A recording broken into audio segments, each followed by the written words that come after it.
বাংলাদেশের ঐতিহ্যের বিশেষ অংশ জুড়ে রয়েছে বাংলার মৃৎশিল্প। এই ভূখণ্ডে গড়ে ওঠা মৃৎশিল্প আমাদের নানা শিল্প সংস্কৃতির ইতিহাস বহন করে। টেরাকোটা থেকে শুরু করে নানা ঐতিহ্যের সাক্ষী এই মৃৎশিল্প। তবে সময়ের পরিবর্তনে, আধুনিক প্রযুক্তির আগ্রাসনে বর্তমানে এই শিল্প কিছুটা পিছিয়ে গেলেও আমরা চাই এই শিল্প ফিরে পাক তার হারানো ঐতিহ্য।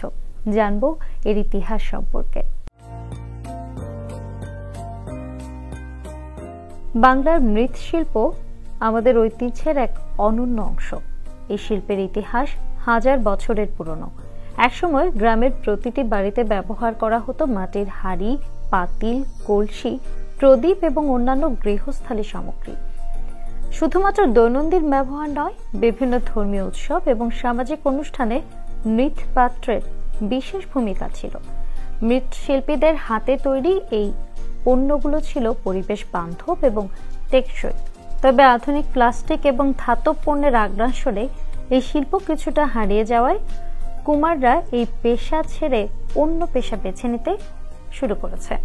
তবে আজও কুমারপাড়ার চাকার ঘূর্ণনে তৈরি হয় দৃষ্টিনন্দন কারুকার্য খচিত মাটির পাত্র, বিভিন্ন ব্যবহার সামগ্রী, ঘর সাজানো জিনিস, যার ব্যবহার বর্তমান প্রজন্মের কাছে নানাভাবে আকর্ষিত হচ্ছে।